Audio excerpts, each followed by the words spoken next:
Today we will discuss the summary of the entire 5th chapter. In the last chapter, 4th chapter, Krishna concluded the 4th chapter by telling Arjuna, Yoga sanyastya karmanam jnana sanchinna samshayam. Finally, our sacrifice culminates in knowledge. In the 3rd chapter, Krishna discussed about the concept of yajna. Yajna means duty.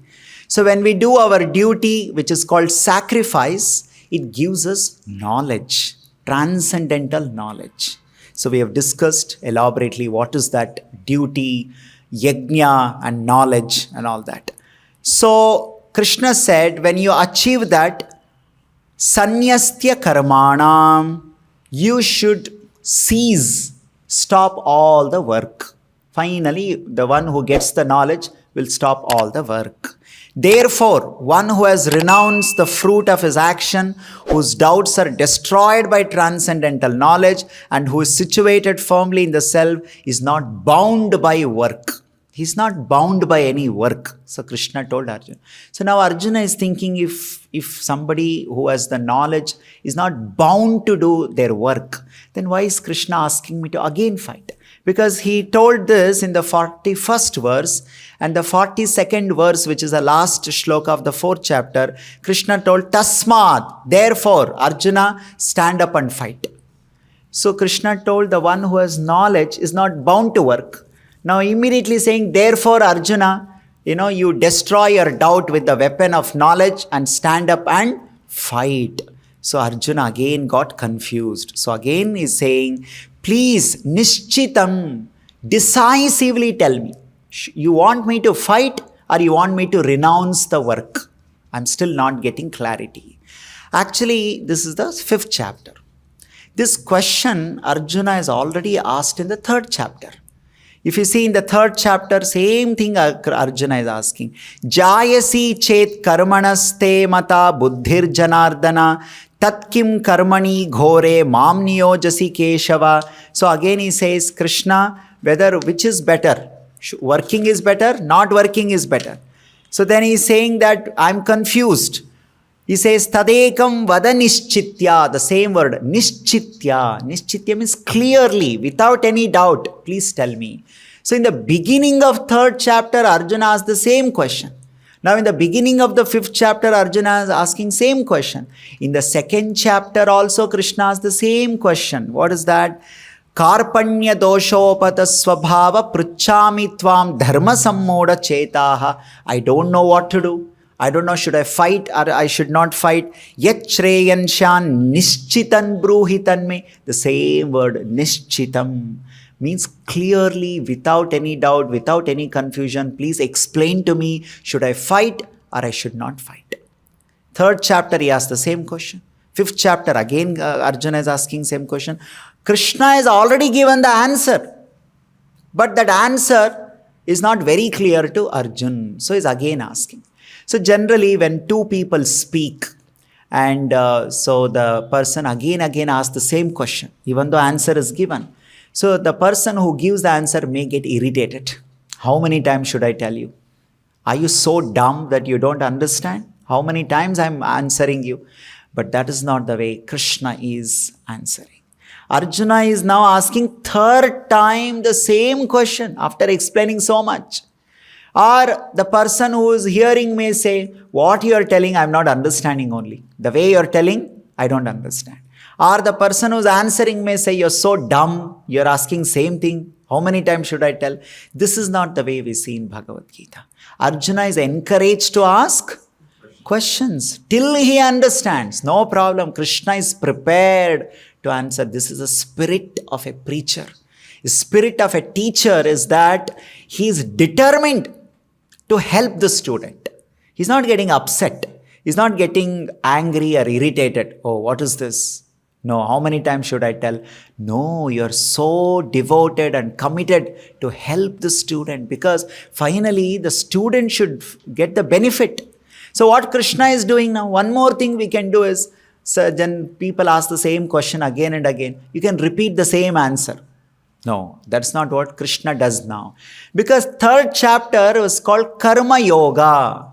The fifth chapter is also called Karma Yoga. Then what is the difference? Why the same thing is repeated 2 times? No.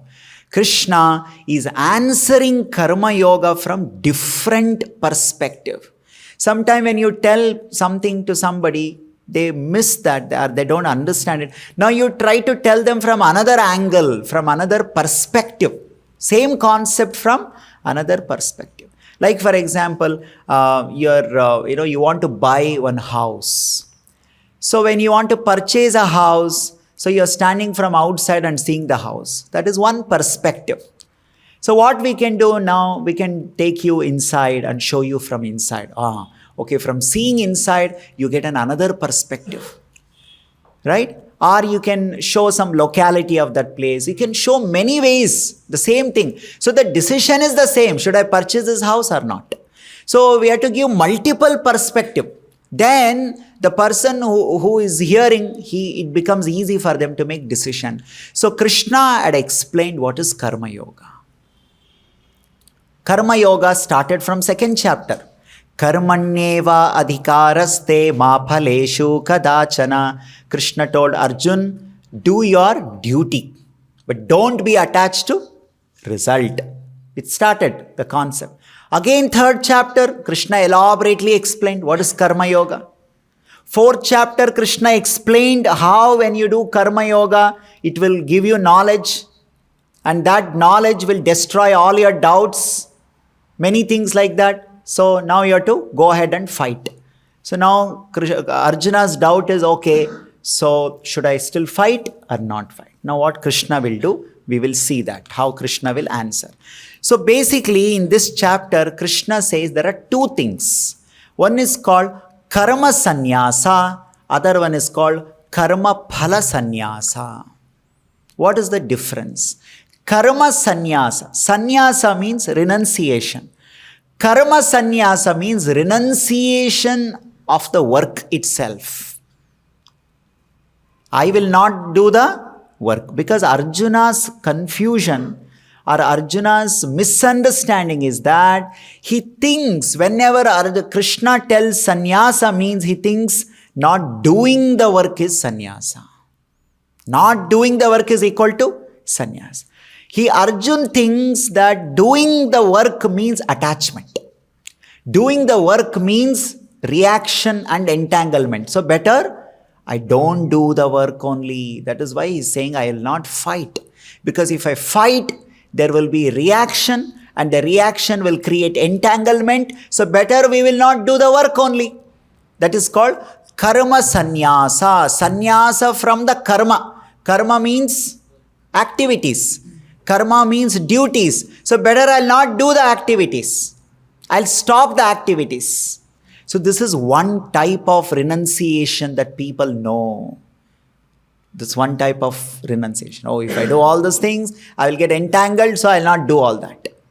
So actually that is not what Krishna is recommending Arjun to do. Krishna did not recommend Arjun to leave the battlefield and go away. Krishna did not tell Arjun that, okay, you keep your Gandiva, bow, Ratha, leave Kurukshetra, go somewhere far away. This is not what Krishna is telling from the beginning. Krishna is telling Arjun again, you fight. But at the same time, he is telling you also have to renounce. So Arjun is saying, you're asking me to fight, you're asking me to renounce. What is that I'm supposed to renounce? That is called karma phala sannyasa. Yes, you ought to do sannyasa, but not the karma, but the sannyasa from the result. Sannyasa from the benefit. Sannyasa from the fruit. Phala. Karma phala sannyasa. So this is the difference. Karma sannyasa, karma phala sannyasa. So the 5th chapter elaborately explains karma phala sannyasa. So Krishna says, yes, both are there in this world. Karma sannyasa is also there. Karma phala sannyasa is also there. Both are there. Both will give you the result. Renouncing the work also gives result. Renouncing the work and the result of the work also will give you result. But which is better? Which is better? Krishna is telling, and why it is better. So in the shloka number 5th, Krishna says in the 6th verse, Sanyasastu Mahabaho. Arjuna, you are Mahabahu. Mahabahu means a strong person, very powerful person. You are powerful person, you are capable of taking sannyasa. Sannyasa here it is meaning that stopping the work, not doing anything, going away from all the work. Yes, you are capable of doing that. But Sannyasastu Mahabaho Dukkham Aptum Ayogataha.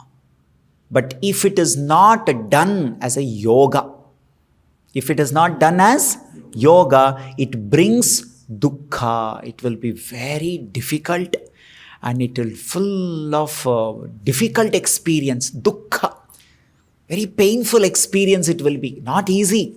We'll tell why it is, why Krishna is saying. Sannyasastu Mahabaho Dukkham Aptum Ayogataha. Ayoga means not like a yoga. You simply do karma sannyasa. So first of all, we have to understand the difference between karma sannyasa, karma yoga sannyasa. Both are not same.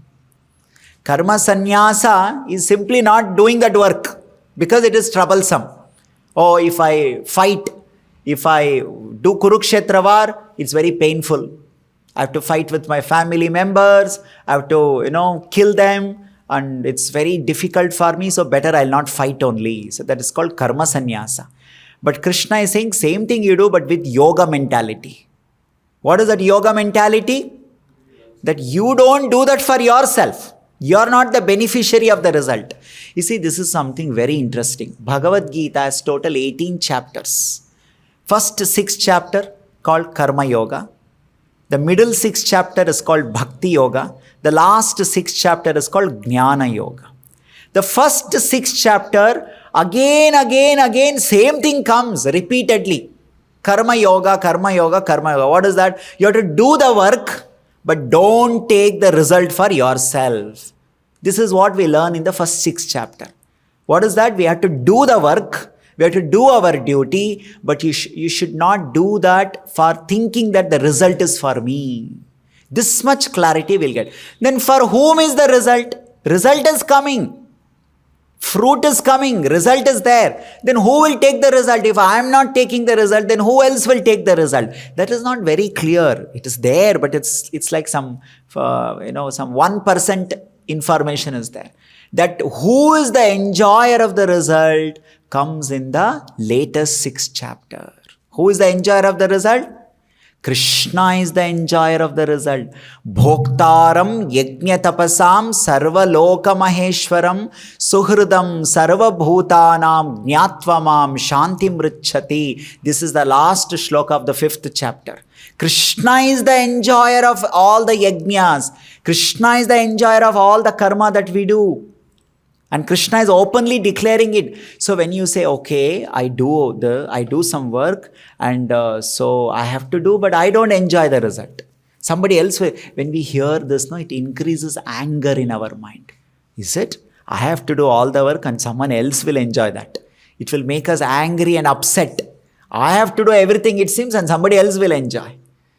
Yes, if you don't have relationship, if you don't have love for that person, it will definitely make us very angry. Nobody likes to do that. I have to do all the karma and I can't take any result. Somebody else will take all that result. It will really make angry. But if you have relationship, especially if you have a loving relationship, then you will happily give all the result. Like mother, she's cooking something and imagine there are 2 gulab jamun. So mother is giving 1 gulab jamun to the child. Please eat, please eat. So the child is eating 1 gulab jamun. 1 more is left. So mother is giving that also you take. Oh, but what about you? No, fine. I'll not eat. You eat. So happily mother is giving everything to the child. She's not thinking I made the gulab jamun, so I should also enjoy the gulab jamun. No, yes, I made the gulab jamun. I don't have to eat that and enjoy the gulab jamun. You enjoy. Everything what I made is for you. No problem, you eat. You see, this is called karma phala sannyasa. Why that mother is so easily able to do? Because she has a loving relationship with the child.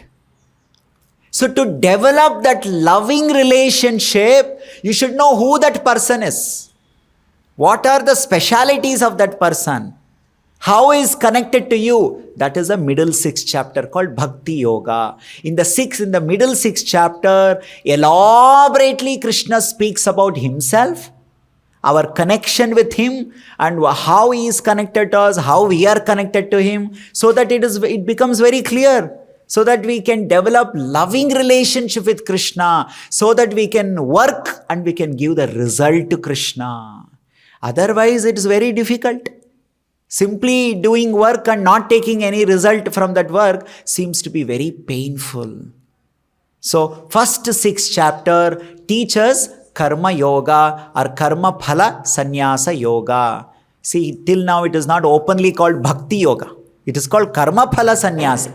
It is saying don't take the result, it is telling. Bhakti Yoga means what? Give the result to Krishna. So that is why first understand that we should do the work, don't take the result. Next, middle sixth chapter give that result to Krishna. Why we should give to Krishna and who is he, how we are connected to Krishna, all that comes in the middle sixth chapter. So that is the important. So sannyasastu mahabaho dukkham aptum ayogataha. If you don't do as a yoga, it will create dukkha for you. It will be very difficult. Why it is difficult? Because by nature, Atma, soul, is always active. That is the nature of the soul. The soul is always active.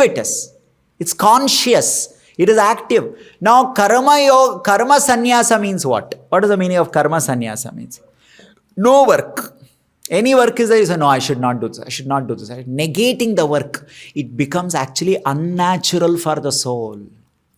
That is why Krishna is saying, dukkham aptum. It becomes very difficult because it is unnatural. Not doing any work, renouncing the work, you may do for temporarily. Like imagine there is one child, very notorious, mischievous child. Everywhere it is going and breaking everything. So that time you will tell, keep quiet, sit down, keep quiet. So are you saying the whole life the child should keep quiet and not do anything? When do we say that keep quiet and don't do anything? When it is doing some destructive work, we say keep quiet, don't do anything. So this karma sannyasa for short time is okay. People say, अरे मैं सब कुछ छोड़कर मैं चले जा रहा हूँ इधर से, कुछ नहीं चाहिए, मोह माया सब कुछ. So that is, they're actually referring to karma sannyasa because they're frustrated, they're depressed, or something has gone wrong. So it's very painful. That time, it's like you eat too many gulab jamun and you get stomach pain. And next day somebody will bring gulab jamun and say, no, I've given up eating gulab jamun. So that is karma sannyasa, your renunciation. I don't want this. It's temporary, it is okay. But if you say, no, this is the permanent solution, then Krishna says it is dukkhamaptum. It will be very difficult because it is very unnatural. Atma by default is active. It cannot remain inactive like that. So next what Krishna says, yoga yukto munir brahma. Yoga yuktaha. Yuktaha means those who are engaged. Those who are engaged in yoga. Which yoga now we are discussing? We should know the background. Which yoga it is?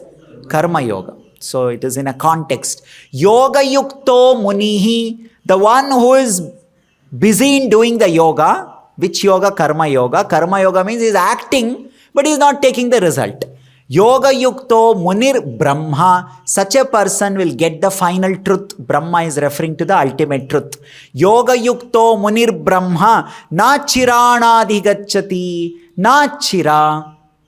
Actually, this shloka has many interesting words. You have to carefully read all of them.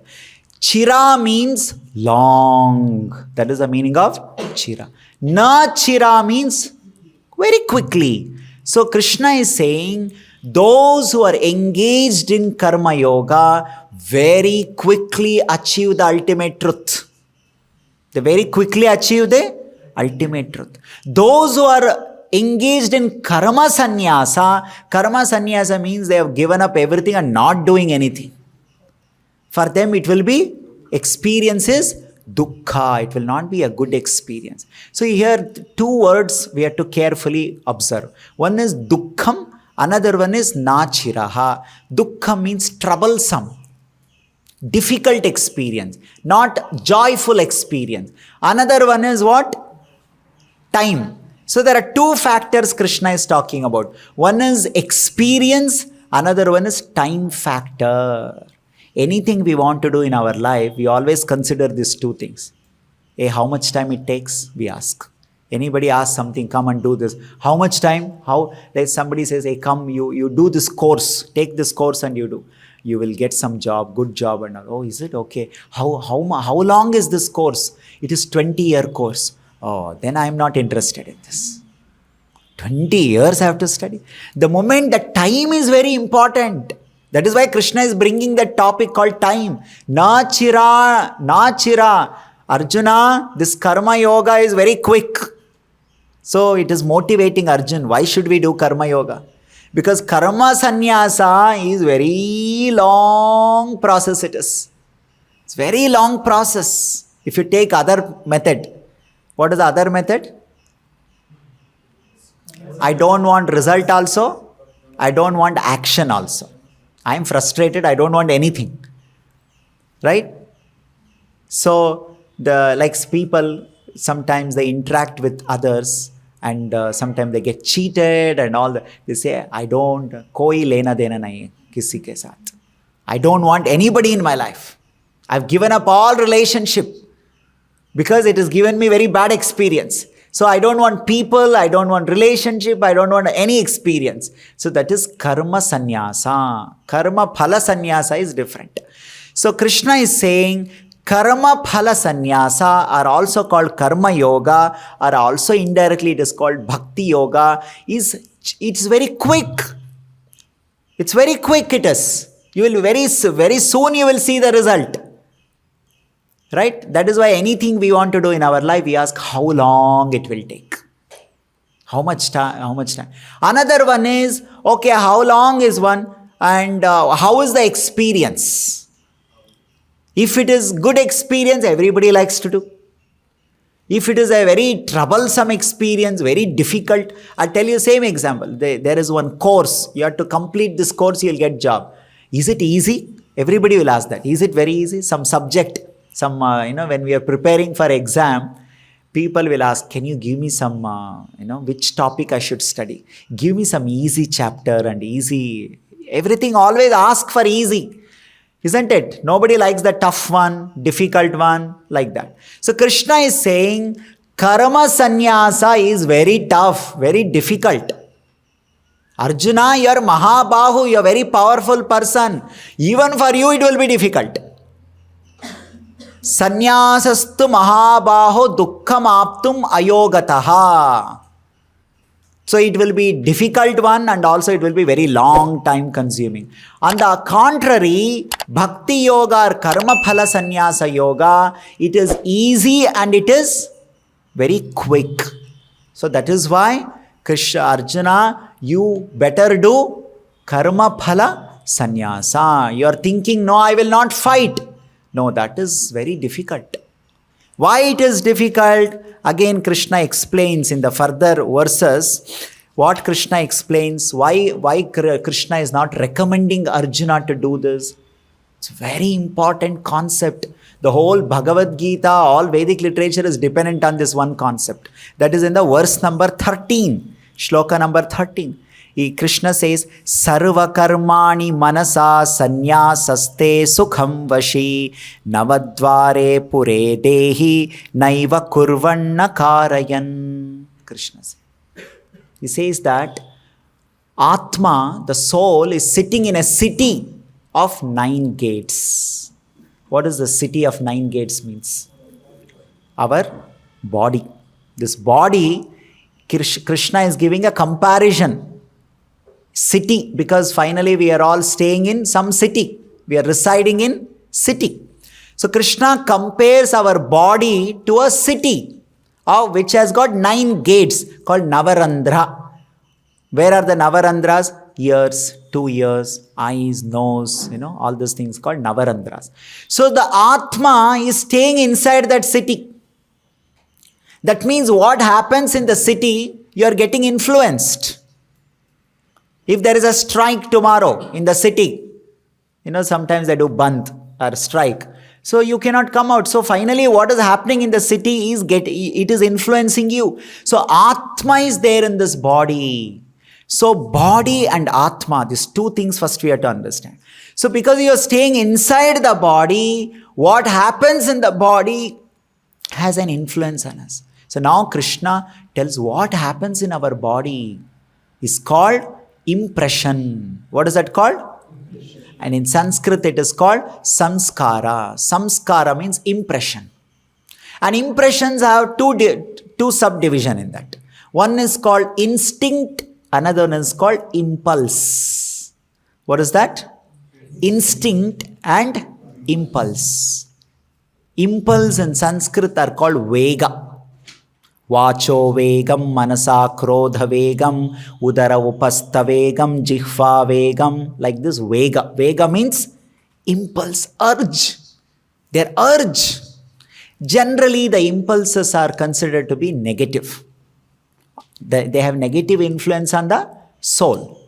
And instinct are called vritti. They are called vritti. So now understand what Krishna is saying. Why Krishna is not so much recommending, renunciation from the work to Arjuna. Arjuna is staying in the body of a Kshatriya. Arjuna's Atma is staying in a body of a Kshatriya. And Kshatriya body has instinct of a Kshatriya qualities. The instincts are vritti, are called what you are driven by in your body and in your mind. Physio-psychological inclinations are called instincts. And these are called natural. What do you mean by natural? What is the definition of something natural? Natural means you don't have to consciously think. You don't have to put efforts to do that. Without your planning, thinking, your involvement, your body acts in that manner. That is the meaning of instinct and impulse. For example, if I keep some grass in this room, is that we are all getting tempted. Oh, grass is there, grass. I can't see. I'm getting attracted to grass. When will I eat? When will I eat? After the class gets over, if everybody is given 1 kg ghas, he said that, oh, my kab khaunga. We are not getting attracted to it. Is it natural? Is it that something that we are naturally getting attracted to, this? No.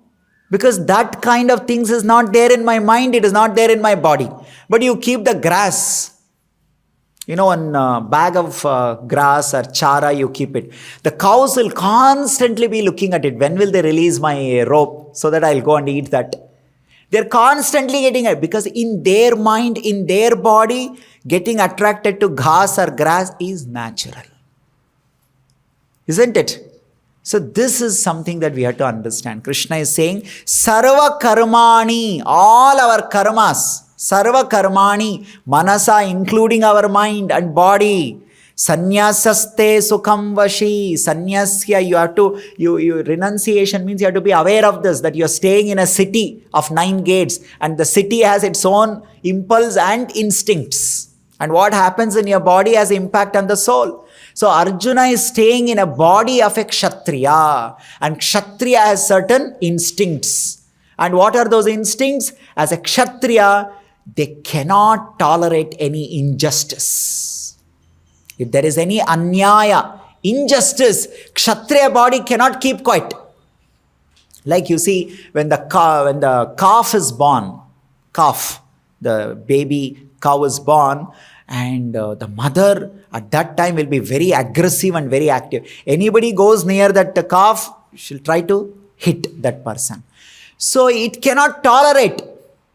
It is always alert about the safety of the calf. Like that, the Kshatriya is always naturally alert and is concerned about the safety of the people, how to protect the society, like that. That is a Kshatriya Swabhava. So if Arjuna does karma sannyasa, what does karma sannyasa means? He will not fight, he will go away. So what will happen? What do you all think what will happen? It will create dukkha for Arjuna. He can't be peaceful. He can't be happy. Anywhere he sees any injustice, he'll naturally get activated. He'll feel like fighting with it. But he is saying, no, fighting is bad, so I'll not fight. So it will not work for Arjuna. It will not work. It is going to be temporary, so-called temporary. Again, Arjuna will be naturally pulled into some fighting. So what is the use? So this Krishna calls it as repression. What is the meaning of repression? Artificially, in Hindi they say daba ke rakhna. There is some feeling and desire. Daba ke rakhna so forcefully that, you're thinking, nahi, it's not there. But actually it is there. You have so forcefully pushed it inside and it is not speaking. It's like I want to speak but somebody has put a plaster to my mouth. So sound is not coming, but the moment you open the plaster, sound will come out. So Krishna, already in the 2nd chapter, he has told what is the use of such repressions. What is the use of repression? We need regulation. We need substitute. Param drishtva nivartate niraharasya dehinaha. This niraharasya dehinaha is of no use. Starving is of no use. Give better food. If you eat bhoga, you will get some reaction. So I will not eat only from today onwards. No, you eat prasadam. The solution is not stop eating. The solution is take prasadam. So repression will not help. So Krishna is telling Arjuna that you doing karma sannyasa will not help. Because you have a Kshatriya Swabhava. You have a Kshatriya body. You have a Kshatriya mind. It will be a temporary solution. So this kind of solution is of not much help. It's not going to help. So what should Arjuna do? Arjuna should do Yukta Vairagya. What is Yukta Vairagya? Krishna says and Rupa Goswami has told. What is that verse? Anyone knows? Krishna Sambandhe Nirbandhe Krishna Sambandhe Yukta Vairagyam Uchyate. You have to do that not for yourself. Why I have to do? Because it's natural to me. Now somebody may say, I'm getting attracted to sense gratification. That means that is natural to me. Prabhu, when I see this chicken biryani, I'm getting attracted. That means that is something natural. That is not what Krishna is speaking. This instinct, this vritti or varna is nothing to do with the sense gratification. Sense gratification, naturally getting attracted to sense gratification is because of our attachment to sense gratification. That is not natural to our mind and body. Today, that itself is a very big topic. Obesity, we see obesity, right? Why people become obese? Major reason. There can be multiple reasons. What is the major reason? Indulgence. Means unrestricted eating. I can eat, let's say, X, but I'll eat 10X. Now, because you're feeling like eating 10X, does it mean that 10X eating is natural for us? What do you all say? Like, I feel like sleeping some 10 hours. You go and ask them, why are you sleeping 10 hours? No, I'm feeling like sleeping 10 hours. So that does it mean 10, 20 hours sleeping is natural to our body? Just because I like it, just because I'm doing it, don't get confused with what Krishna is saying. When we talk about instinct and impulse is different from what our attraction to sense gratification. That comes under impulsion. Impulsion is that urge in our body. Urge in the body. That's why Rupa Goswami said, those urges may be natural, but what should you do with those urges? Should you encourage? Vacho vegam manasa krodha vegam. Udara upastave jihva vegam. Udara upasthavegam vishayeta dhiraha. Dhira means the one who tolerate. The one who tolerates, the one who controls them. Krishna or Shastra does not say impulsion should be encouraged. No, the impulse should be controlled. Not that it is natural to me, so I'll go and do it. Yeah, all this eating, sleeping, mating, so many such impulses are there in our body. And those impulses are required for keeping us alive. That much is allowed. Like we have to sleep. Otherwise, we will fall sick, we will get disease, we will die. So how much is required for me to be healthy? That much sleeping is no problem. Beyond that should be controlled. Beyond that should be taken care. So that is a different thing. So impulse is different. Just because I am getting attracted to something, that comes under impulse category. If it is impulse category, only for sake of my survival, I have to keep it. If it is beyond my survival, I should not execute it. But instinct is different. That instinct is what Krishna is speaking. You cannot take sannyasa from instinct unnaturally or prematurely. What does prematurely means? You are not ready for it and you are simply saying that no, I will not do this. Then what will happen after some time? We will again helplessly go back to that and start doing the same thing. So such things will not help. So that is why karma phala sannyasa. This is the unique teachings of Bhagavad Gita. Krishna did not tell Arjuna, you leave battlefield and you go away. Krishna told you fight, because fighting is natural to you. Why don't you fight for adharma? Fighting, that desire to fight is natural for Arjuna because he is a Kshatriya. So what should Arjuna do now? He should fight against adharma, fight for establishing dharma. Paritranaya sadhunam vinashaya cha dushkritam. Dharma samsthapanarthaya. Arjuna has to fight for establishing dharma. For that he has to fight, not for his personal benefit. Oh, what is my personal benefit? Like Krishna, Arjuna told in the first chapter, Krishna, if at all we are fighting for a property, then I don't want to fight. So Krishna told nobody is fighting for property here. If at all, yes, I am fighting for my own property, then you don't fight. That is different. But no, don't neither fight for your personal benefit nor property. You fight for establishing dharma, for protecting good people, for removing bad people. You cannot keep quiet by seeing Duryodhana's governments, isn't it? So Arjuna has to do karma. He has to do karma, but he will not take phala. He's not thinking, oh, what is result for me? How much I will enjoy? What is my benefit? No. But you have to do karma. Karma phala sannyasa.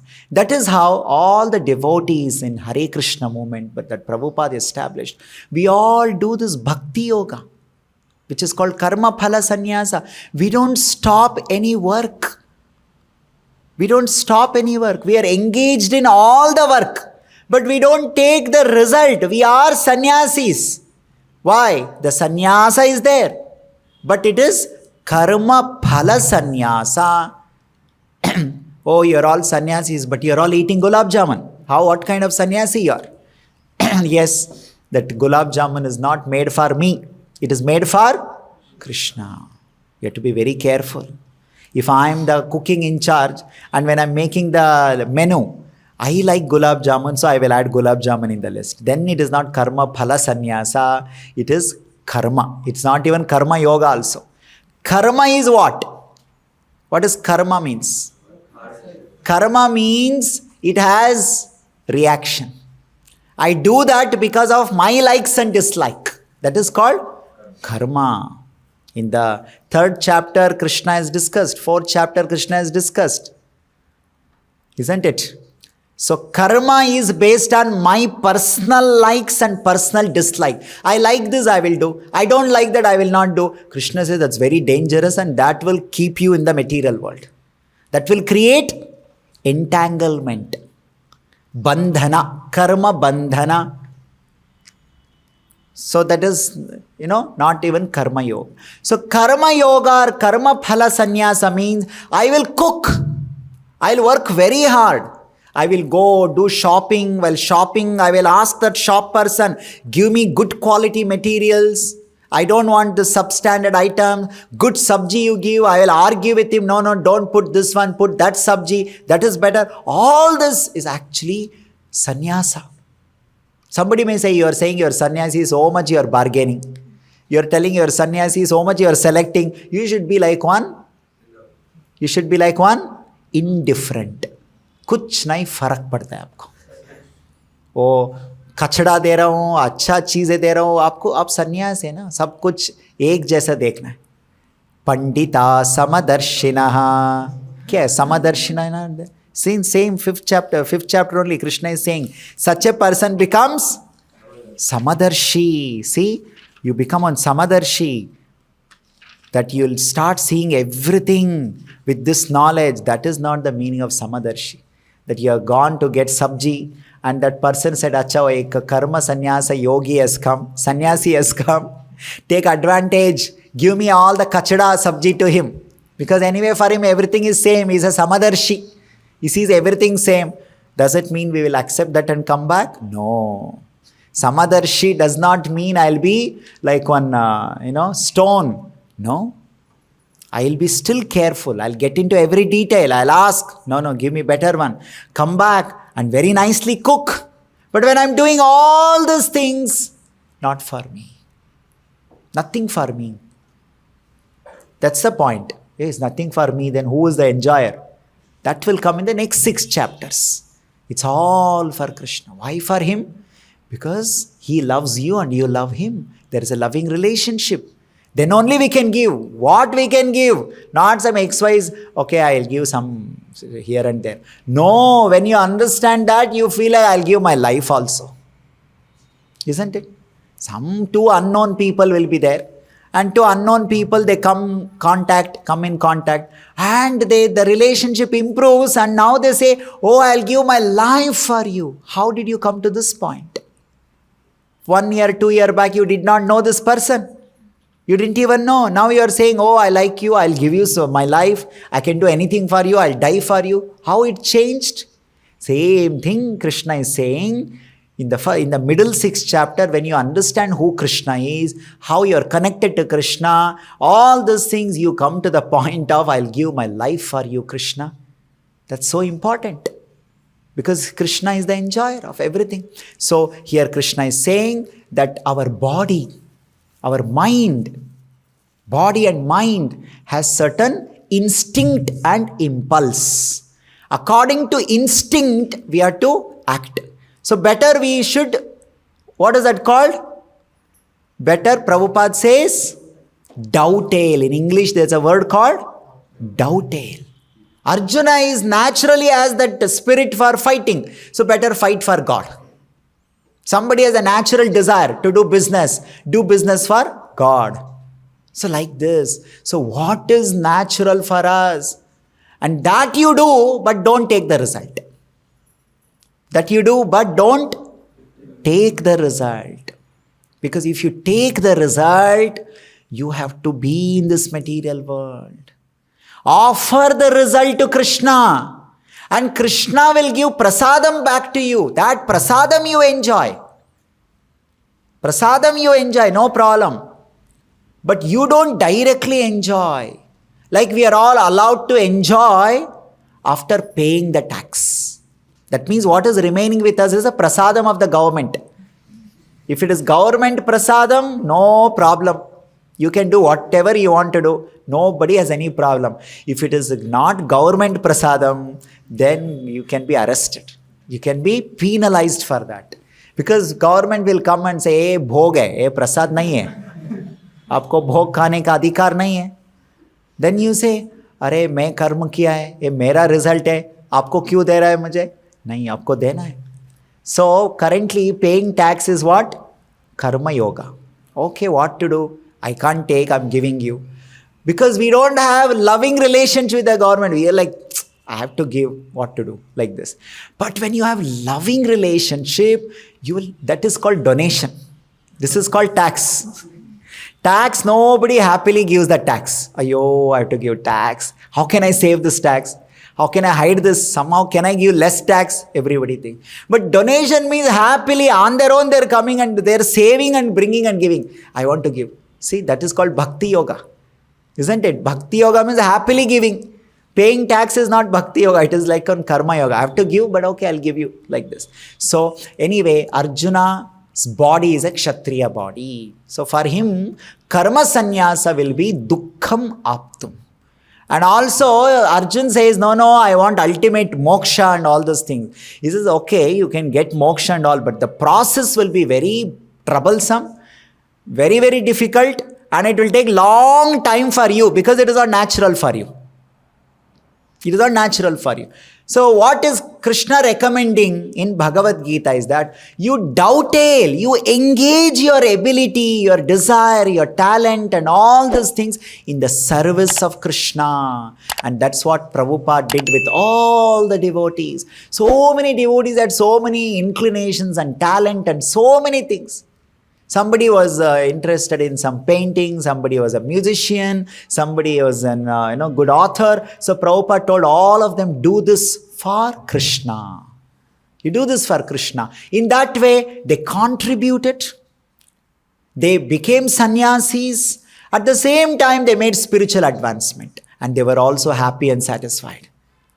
So that is very important. That is why it is called Karma Yoga in Krishna consciousness, which is called Karma Phala Sannyasa Yoga. So Arjuna has to fight. He is not exempted from fighting.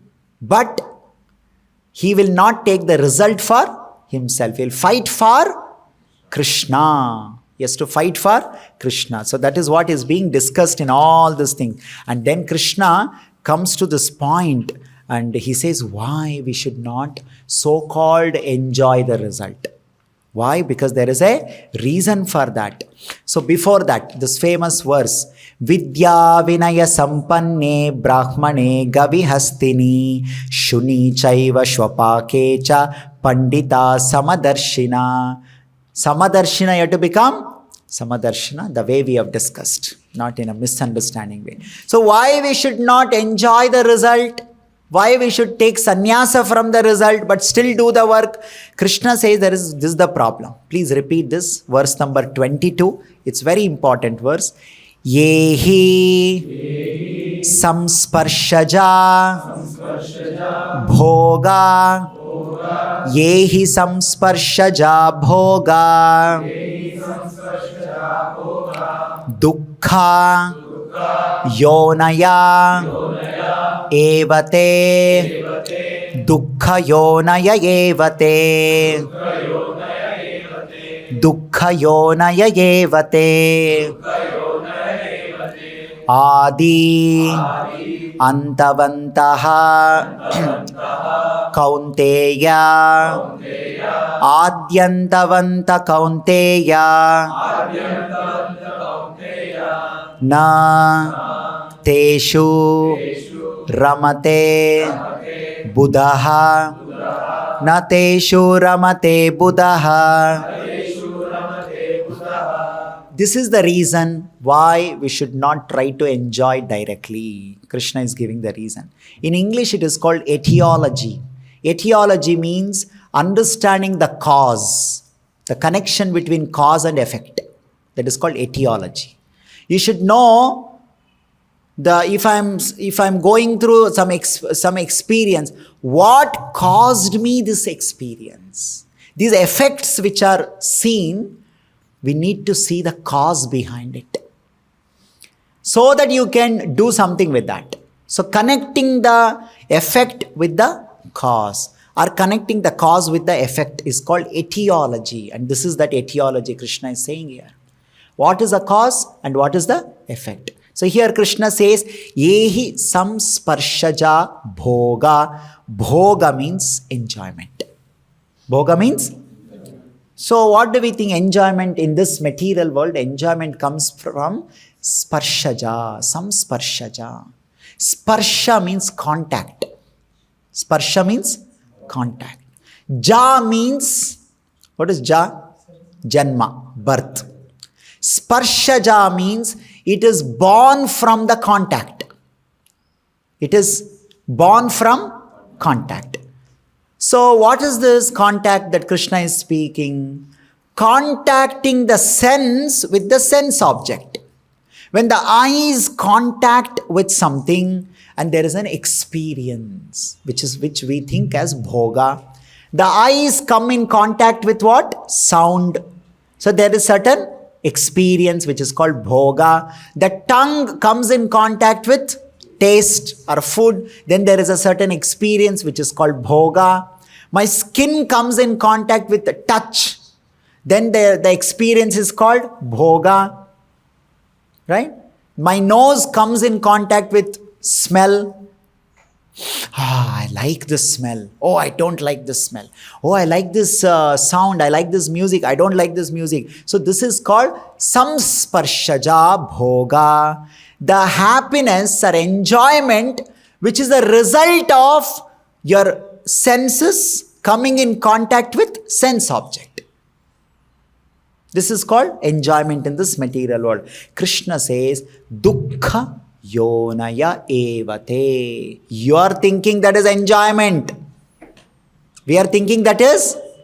But intelligent people, na ramate buddha. Buddha means the one who has got buddhi is called Buddha. That is why there is an incarnation the God called Buddha. Buddha means one who has got so much intelligence. So na ramate Buddha, those who have got intelligence, they can see that no, this is not so-called happiness. Actually, this is dukkha yonaya. The behind what is visible happiness, behind that there is actually dukkha, there is suffering. They can see that. The examples. The fish, how do they catch the fish? The person will sit down, he'll put one bait. He'll throw the bait. So what is the fish seeing? It is only seeing the food. Can the fish see the arrangement? There is one hook and there is one thread and there is one person sitting there to catch me. So if you're able to see both, you should see, yes, there is some food also, and also there is a hook that will take my life. Then you are called intelligent. Yehi samsparshaja bhoga dukkha yonaya evate. Have you seen these plants? If you go to YouTube and somewhere you type this carnivorous plant, they'll have beautiful flower. They are plants, but they are non-vegetarian plants. They're carnivorous. So they have beautiful flower, very nice color, attractive, and a nice smell will come and all that. So the insects will go and sit there. Then after that, what will happen? That insect will get so, engrossed in the taste and smell and all that color and all that. The flower is designed in such a way, it will have a deep tube kind of things, and that insects will fall inside that. It cannot come outside. And finally, the plant will digest that insect. So that flower, the color, the smell and everything was meant for what? It was meant to attract the insect and finally trap. So Krishna is saying the so-called happiness in this world that you are thinking, I'm enjoying. The karma is hooking you and keeping you in the material world. If you are intelligent, you will see all those things. Isn't it? So Krishna is saying, Ehi samsparshaja bhoga dukkha yonaya evate adyantavanta kaunteya. Not only that, it is for temporary. Even if it is so-called there, that insect, same insect, it is definitely sitting there and enjoying that smell and taste and all that. It's only for short time till you get trapped. And once you get trapped, will you enjoy at that time? Yeah, I'm dying, but I'm also enjoying the smell and taste of the flower like that. No. After that time, you'll be shouting, screaming, all that will go on. Adyantavanta kaunteya nateshu ramate buddhaha. Rama. In Sanskrit, the ramate, ramaha means happiness. Na ramate buddhaha. Intelligent people don't take happiness from this kind of material happiness. When you do karma, the result which comes has all these things. So what do you do better? Better give to Krishna. Krishna will remove all that dukkha and he will give you, not bhoga, he will give you prasadam.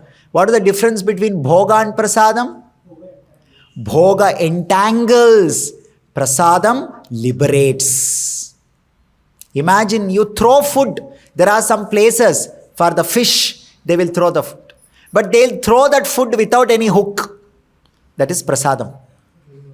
That fish can eat, no problem. But some people may throw the food with hook also. That you have to be careful. So all that is visible in this material world, which looks very enjoying, very nice and all that, there will be a hook behind that. And Krishna is saying, karma phala sannyasa means release that hook. Don't get hooked in this material world. You have to be careful. And for this, the most important thing Krishna says in the 23rd verse, Shaknoti ihaivaya sodhum prak sharira vimokshata. Prak sharira, you are in this body. As long as you are in the body, you will have all those attractions. It will be natural to keep getting attraction. But that does not mean that you have to go and execute it. You have to carefully handle that. We will separately discuss this topic. It's a very big topic, what Krishna is saying this. How, and it is very much connected to all of us, that how we handle our mind and temptations and attractions and all that. But Krishna is saying, see, you're in the body. You're in a body means your mind and body will be keep creating so many attractions that you can't avoid. But what you should do, Shaknoti iha sodhum, you should learn to tolerate and manage those temptations. What is that? Tolerate and manage. What is the definition of tolerate? Tolerate means you acknowledge and you accept the presence of the temptation. You accept that yes, such a desire, such a influence is there. But I'll accept the presence, but I'll resist the influence. What does tolerance means? Resisting the influence of the temptation. The temptation is there. You can't say, oh, I'm getting attracted to somebody. Prabhu, I'm getting desire to, do some sense gratification. That's natural. Krishna is saying here, prak sharira, you are in the body, you will get attracted as long as you're in the body. Like today's Ekadashi. Somebody is saying, okay, I'll follow Ekadashi today. Does it mean your mind will not get the ideas to eat the food? It will get. But what will we do? We'll say, no, I will not eat. Oh, I'm getting ideas to eat. What is the use of doing Ekadashi? I'll eat. Like this, oh, actually I want to do devotional service, but my mind is giving me so many material desire. What is the use? I will go and do material activities. No, that is not a correct understanding. Your body, your mind will keep producing so many materialistic desire. That is okay. There is nothing wrong with that. There is nothing unnatural about it. We have to first of all accept that. It is natural to get all those things because I have material body, material mind. Krishna says sodhum. Sodhum means you have to tolerate. That is what you have to do.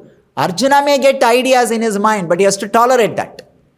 And go ahead and do. Now, how do we tolerate that? How to manage our mind? How to, do all these things? That is what will come in the 6th chapter. The Karma Yoga section ends with the discussion of how to manage our mind and body so that we can go ahead and do Karma Yoga, Karma Phala Sannyasa Yoga. So that's why Krishna has come to the end of this 5th chapter where he goes on saying that Kama Krodha Vimuktanam Yatinam Yata Chetasam. We have to tolerate Kama, we have to tolerate Krodha, but how? That will all come in the 6th chapter, mind management. So that is why in the 27 and 28, little bit Krishna talks about Ashtanga Yoga, which becomes the foundation for the 6th chapter.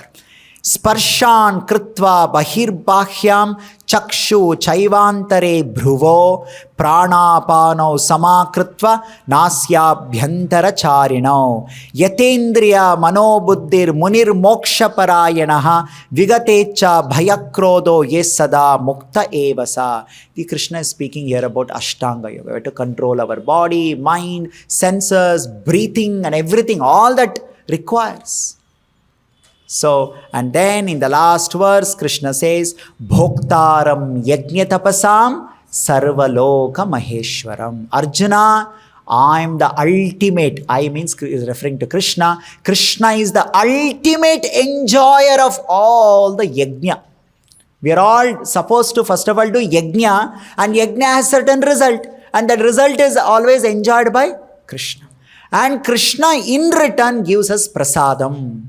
Yajñashishta shanaha santo muchyante sarva kilbishai. So when we take that prasadam, then it is free from kilbisha. Kilbisha means contamination. It will not have all those hooks and all to keep you in the material world. It will be free from that. So Krishna says, Arjuna, Bhoktaram yajñatapasam sarvaloka maheshwaram suhridam sarvabhutaram. Don't think.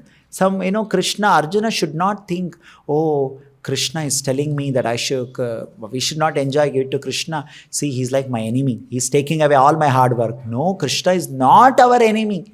Krishna is not a cheater. Krishna is not your exploiting person. Exploiting person means what? They'll make you do all the work and they'll take the result. Such a person is called exploitative person. Krishna is Suhridam. What do you mean by Suhridam? Suhrida means well-wisher, best well-wisher. Like parents, they will make you sit down, study now, do your homework, get up early in the morning, go to school, go to college. The child may be thinking, my parents must be getting lot of benefit. Some profit hai isme. Isliye itna kaam karwa rahe mujhse. No, they are making you do all these things so that you will get the benefit. Isn't it? They are the well-wisher. Like that Krishna may be taking the karma phala. For our own benefit, he takes the karma phala. Isn't it? Just like when the Samudra Mantana happened, the first result was what? Hala hala. Now you enjoy the result, no? Maine karma kiya hai, ye mera karma ka phal hai. Pee lo. Drink that. Why you are running away? No. First is very, very poisonous. Finally nectar will come. That you drink. Did Krishna say, oh, nectar is for me, poison is for all of you? Krishna told, poison for me, nectar for you. Just see this, how great person he is. Suhridam sarva bhutanam. When the hala poison came, I will come and drink that. You don't have to drink. That you give to me. When the amrita comes, I will only bring amrita in my hand and I will give it to you. This is bhakti. This is what Krishna is saying. Don't be fool. The poison has come and you are fighting. Nahin, maine karma kiya hai, itna hard work kiya hai. Sare poison mere liye. Ek boond bhi nahi chodunga main. Every drop is for me. You drink and you die. Krishna is saying, no, be intelligent, be smart. Offer. That later you will get nectar, and that nectar is for us. Isn't it? That nectar is that, moksha or Krishna prema we have to get. So this is how this 5th chapter ends. And since Krishna has given a little introduction about, what is that, Ashtanga yoga, or it is also called Dhyana yoga. How that Dhyana yoga happens, how somebody should do that. Because to control our mind. What is controlling our mind? Because you are in the body. And because you are in the body, you have a material body, material mind. It keeps producing varieties of vegas, temptations, desire and all those things. So somebody has to manage all that. So how to manage that? Krishna will talk that in the 6th chapter. So we'll discuss all that in the 6th chapter. We'll stop here. Grantara Srimad Bhagavad Gita ki Jagat Guru Srila Prabhupada ki Nitai Gaur Premanandi.